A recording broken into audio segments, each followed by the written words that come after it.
What if Naruto was Madara and Hashirama's grandson? Part 6. Let's go. When Kakashi and everyone else discovered Naruto sleeping on the steps on the roof, Naruto immediately jumped up, being wide awake, and then said that they took quite a long time. Naruto just kind of had an intuition, a kind of sixth sense, that they would go up to the roof. So then Kakashi kind of went away from that whole thing, grounded himself once more, and then they started doing introductions. Kakashi didn't say much about him, but then passed it on to Sasuke. He said kind of normal stuff.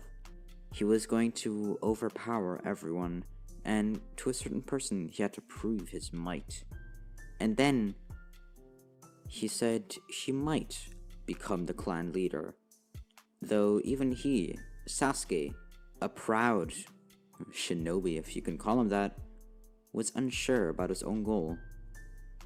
It was a little bit surprising to Naruto and Tsuki, yet they kind of rolled with it. Then it was Tsuki's turn. She seemed like the loving and caring person of the team, yet still a strong and fearsome Kunoichi, rivaling or even outmatching Sasuke in power. She wanted to care for her teammates and protect them no matter what, as well as protect the Leaf Village and grant security to everyone in the Leaf Village. Then Naruto. He was last, yet his goals were not going to be overlooked. Kakashi was interested in hearing them after witnessing Naruto for pretty much the first time. Now they had had interactions before, but they were a little bit different, and I'm gonna get into that later. Naruto said that he wanted to be a leader for the Leaf Village and lead in times of peace and security, as well as in times of war and battle. He wanted to be a light shining through the village, helping people out in any way that he could, not just as a shinobi, but as a human, as a person, as a friend. And with that, Kakashi, after hearing his new Genin team's goals, he then introduced their first kind of exam, the bell test. They would complete this to actually prove that they're worthy of being Genin, which Kakashi had a strong feeling they were definitely ready to be Genin, and even more.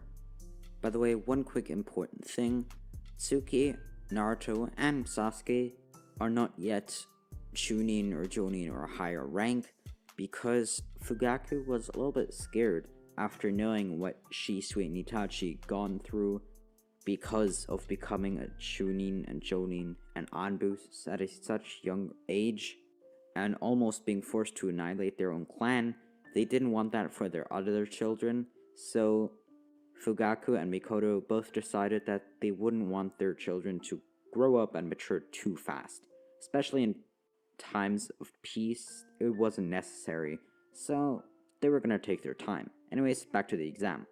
Rather, the exam to come. Kakashi didn't explain much, but just said that they shouldn't eat on the next day, and come directly to the training field. They then did, and of course, only Tsuki and Sasuke came. Naruto slept in, but Tsuki and Sasuke left without him. Naruto slept in pretty often, as it was a trait that he had gotten over the years. He was a little bit bored at his life. He still enjoyed it, of course, but there wasn't anything to fight. So with his battle genes, especially that of Madara and Hashirama, two war heroes, or villains, depending on your perspective, he kind of went into sleep mode, quite literally. But now, he woke up and arrived on the training field 30 minutes late, but not too late as their teacher still wasn't there. Then they waited another half hour as the teacher finally came, and then they started the exam. Kakashi explained a little more that their exam would be to get belts. However, there was only 2 belts for 3 people.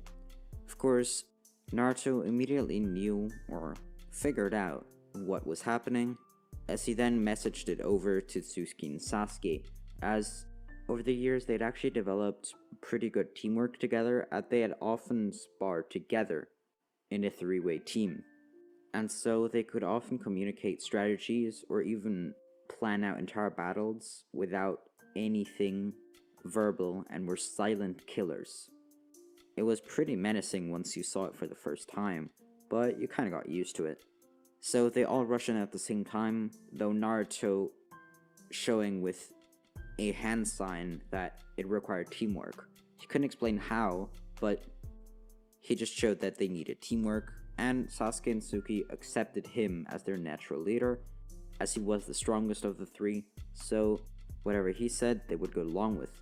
Now they tagged their Jonin sensei together, Sasuke rushing in with shuriken and kunai, then being assisted by Naruto with his insane taijutsu skills, and was actually able to push back High Jonin Kakashi pretty easily.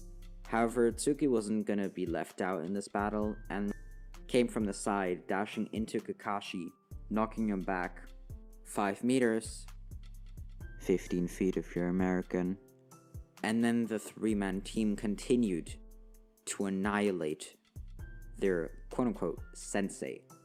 One hit after the other, one kunai slash after the next, one fireball jutsu, and one more, until the Jonin sensei activated his sharingan. Now, the three siblings were not as surprised as Sasuke was in canon. They'd already heard of the sharingan using Kakashi, and so they were prepared, but in response to this, they weren't just gonna fight normally as they had before. Of course, they would use their sharingan too, else it wasn't any fun. So now, even though Kakashi did receive a massive power-up now using his sharingan, well, he is now fighting against 3 opponents who are now also using a 3 Tomoe matured sharingan, which they'd practiced, trained with, and mastered over the years. So yeah, all 3 of them have 3 Tomoe sharingans. Now the fight was truly on a whole new level. Punches and kicks were being blocked and completely avoided easily by their Jonin sensei, but also the other way around. The small kids were agile and fast, and were thinking of new strategies every few seconds, which they could communicate to each other easily. And Kakashi, who didn't really understand, or took a while to understand, their form of communication, had struggle understanding what they would do next and predicting their moves. After a few times sending hand sign messages, Kakashi slowly picked up what the siblings were sending and predicting what the signs mean with his sharingan, though it was really hard, as Naruto was the one that came up with the system, and it was something that Madara had taught him, and Naruto had actually kind of changed it and remastered the whole system over the years. It was not an alphabet, it was words and phrases, which could be combined if the hands were formed a little differently. Now, of course, you had to remember them as there was no real pattern to them. Naruto made it extremely unpredictable and not understandable at all for opponents, as that was basically its main use, for the opponent not to know your strategy, but for you to be able to communicate fast and silent. It was a very good system for Naruto and his teammates. Well, his 2 siblings were the only ones that understood the system. Anyways, so now they crank up their power and speed, as they're easily able to avoid Kakashi's blows, and their jutsu are now increased in power a lot with them activating their sharingan. The fireballs burn away at the ground, even leaving dents in it, and Kakashi is pushed back so far that Naruto is actually able to grab the 2 belts in one swift motion, flinging them in the air as if they were a coin, each one flying to his 2 siblings. Him leaving with none, but he knows that they passed. There was no way they didn't pass, they just defeated Jonin after all. And Kakashi reiterated that, understanding that somehow they'd figured out the true meaning of the exam so quickly, and defeated him in less than 5 minutes. It was by far the best Kakashi had ever seen before from anyone. It was unheard of. It was insane. And Kakashi was even proud to be able to call those 3 his students, as whilst they could still learn a bit, especially experience-wise, they had incredible potential and their training was on point. Kakashi was proud and told each one of them that they would start their missions tomorrow, as first they should get some rest, but complimented them saying that their fighting capabilities were incredible. Their Teamwork was very well planned out, and their way of communication was unique, fast, and just straight up godlike. It was practiced, and it was just straight up incredible. So now we cut to some missions. Of course, they start out with the normal missions: chasing cats, plowing the field, harvesting crops, and just helping out the village in basic ways. Sasuke is very fast getting bored and annoyed at these missions. Tsuki is kind of fine with it, as it's still kind of fun doing work, especially shinobi work, with her two siblings and a Jonin. And Naruto is kind of happy actually.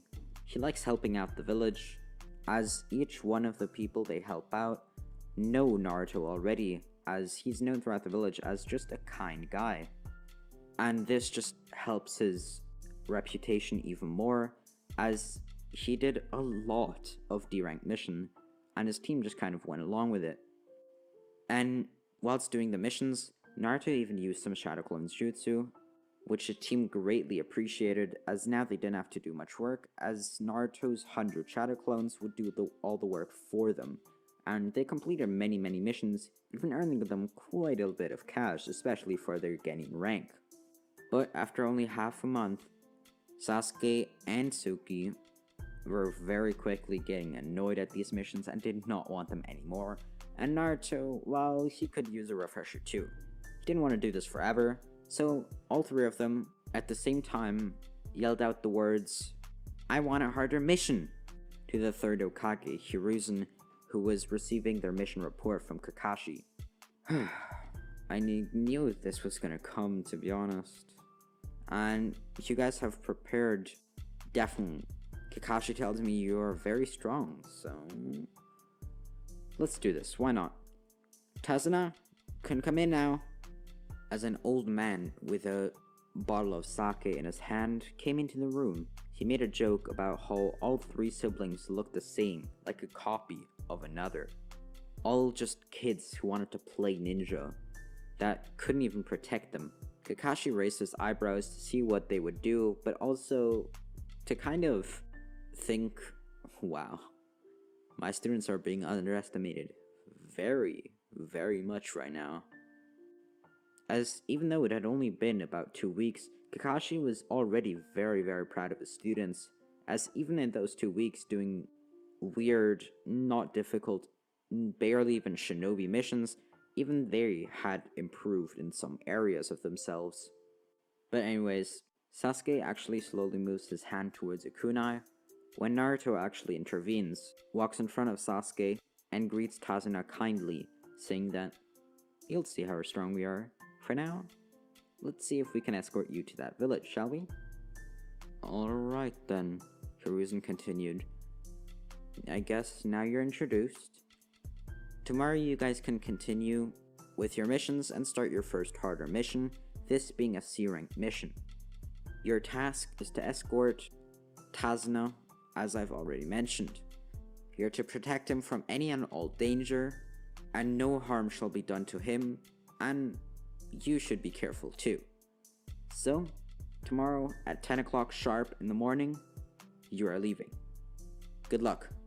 Hiruzen dismissed the Genin team and Tazuna as they all left, the three Genin splitting at the street intersection, all three of them going to the Uchiha compound, whilst Tazuna was going left to the hotel where he was staying at. Now the next morning to be precise. Naruto had slept in again, or tried to sleep in, but Sasuke and Tsuki was not gonna let that happen. Sasuke was annoyed, started yelling, though then quieted down when Mikoto got angry at him. She tried to wake him up, but that was no use, and then Tsuki started jumping on Naruto's bed, which hurt him enough for him to stand up and get dressed, and actually go to the mission that he was ordered to from the Hokage himself. And slowly but surely, he got an interesting feeling. It was a tingling, butterflies, excitement in his stomach. This was a coping mechanism for his curiosity for the mission. So then, all of three of them arrived at the village gate, and Kakashi was there too, surprisingly not late today. Of course, Tazuna then arrived 5 minutes later, this time luckily not drunk. Tsuki had complained that his breath stunk the day earlier, and she was not going to be happy if he was drunk again, so they were glad he wasn't, as Tsuki would have probably punched him in the face if he was. She wasn't aggressive, but she would like to show her opinion, if you know what I mean. Anyways, now the Genin team was going to escort Tazuna to his own village to build a bridge that would, as they would soon find out, protect his life and save the entire village. But that's going to be it for today's video. Hope you enjoyed, and make sure to like, subscribe, and see you in the next one. Peace!